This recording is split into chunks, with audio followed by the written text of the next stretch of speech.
Welcome to One Bite is Everything, the podcast where we uncover what you don't know about your food. And as you take that one little bite, you're connected to a world of ideas and solutions that can have a big impact on your health, your community, and the planet through informed choices that you make. I am your host, DiPrima, and today we're diving into a critical issue that's affecting our food system, our farmers, and our future. Farmland. Farmland is the lifeblood of our agricultural system. Without it, we can't grow the food that feeds us, sustains our communities, and supports our economy. But right now, we are facing a crisis. Farmland across the United States is disappearing at an alarming rate.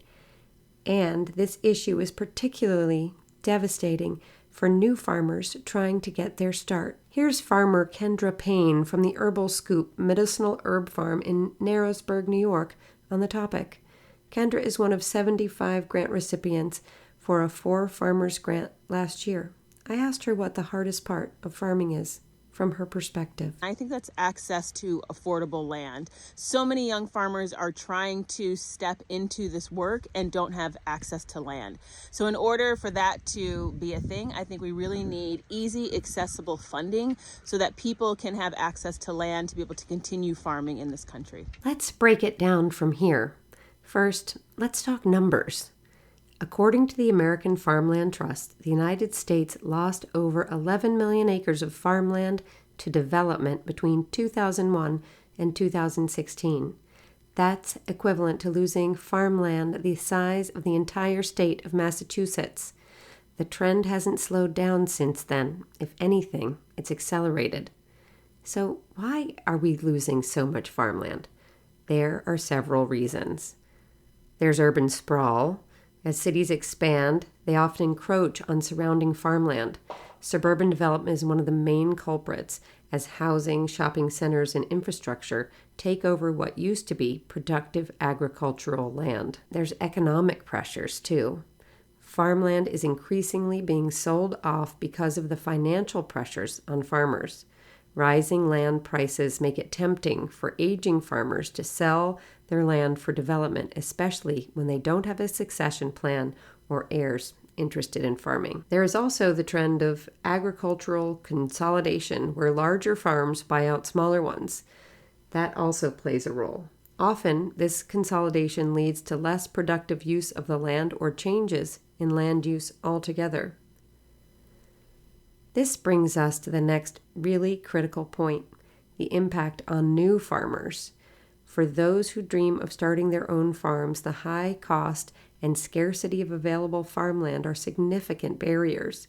New farmers often lack the capital needed to compete with developers or with established large-scale farming operations. The National Young Farmers Coalition reports that access to land is the #1 challenge for new farmers today. Here's Mackenzie Ferry from the Living Land Ranch in Idaho on the topic. Something that's really difficult is access to land. Land close to communities that are going to be able to support a farm and make it profitable is really expensive. And then you can get cheaper land, but it's further away from your customers. And so then you're needing to figure out how to economically drive your product closer and more accessible to more customers in order to be profitable. As you can see, it's not just about availability. When farmland is sold for development, we're losing more than just space to grow crops.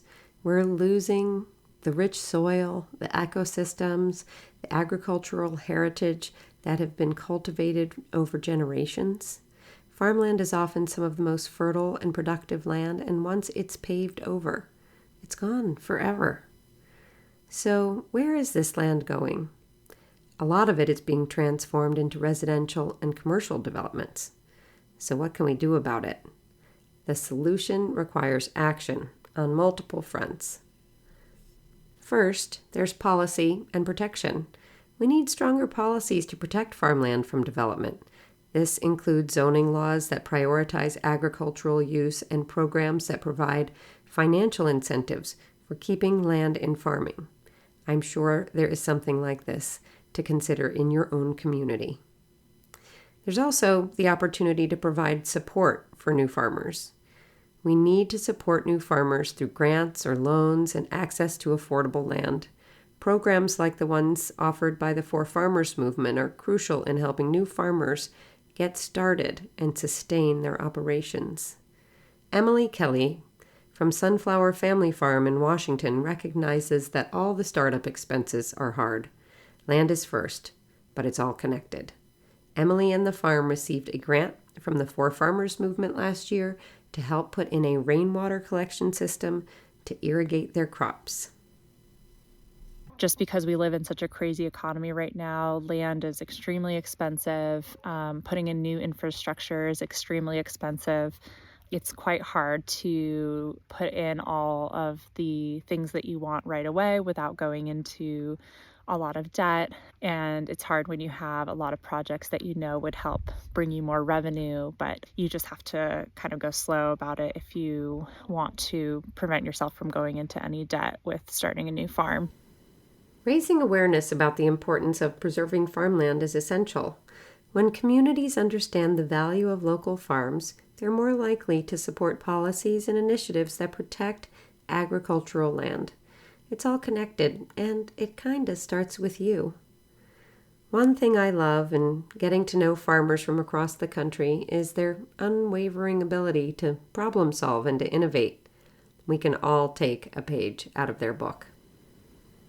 Mackenzie Ferry of the Living Land Ranch in Idaho has some incredible ideas about how to use land creatively, a growing demand on folks who want to farm but don't have the funds to find the right land. One way we can start to kind of bridge that gap is by leasing or renting space or even bartering for space. So we actually lease the 4 acres that we run our farm on right now, and we rent the house. We also lease a 6-acre hayfield down the street. And we have some neighbors who graciously let us use their property to expand our farm in exchange for goods.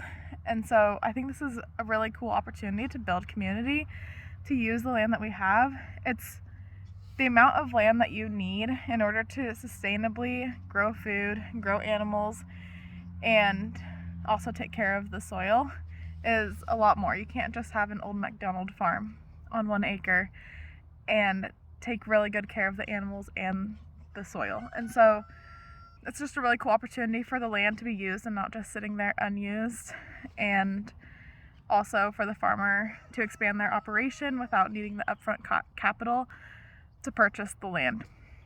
This property that we are renting is significantly closer to the town near us than any land that we could afford at the moment. And so that's really cool too, is it allows us to grow and build a community and a network and build up the business closer to our customers, and just take care of the land without that barrier of the upfront capital and cost of buying the land. And so if you have a piece of your property that you're not using, put it out there. See if anybody would want to grow a small vegetable farm or put a few fruit trees on it in exchange for some of the bounty. Or if you have a pasture that you are not using, even if it's unfenced, even if it just needs to be cut for hay. I know there's small farmers always looking for opportunities like that to, help use a little bit more land, but also help them to build their business up a little bit or expand in an area. So I think that could be a really cool opportunity to just build a community among farmers and also among non-farmers. Mackenzie and the Living Land Ranch received a grant to support a mobile egg layer coop for their growing egg business. Say that 3 times fast. Well, here's what's interesting.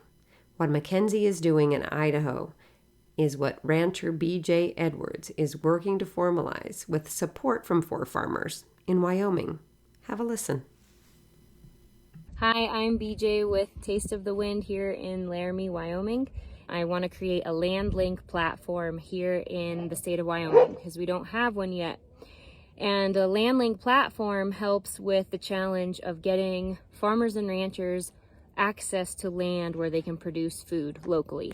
So here in Wyoming, the price of land has just skyrocketed over the past couple of years, and this has made it really hard for existing farmers and ranchers and beginning farmers and ranchers who want to get into the industry to have access to land to produce food on. And I know this personally. I've struggled with it personally over the past 4 years that I've had my business, and I want to help other producers with that problem. So I'm going to create basically a Craigslist platform where people can list their interest in land for use, or they can list land that they do have available for people to use. And I'm very excited, and the For Farmers movement is making this possible. So 2024, look out, Wyoming. We're going to have more access to land across the state. Farmland is more than just a resource. It's a legacy. It's the foundation of our food system, and it's integral to our environmental health and community well-being. We all have a role to play in protecting this vital resource, from supporting local farmers to advocating for better policies. Thanks for tuning in to One Bite is Everything today. It's a quick hit on a really important topic this week. Definitely something to chew on. Remember, every bite we take has a story and an impact. Let's make sure that that impact is a positive one by supporting our farmers and protecting our farmland.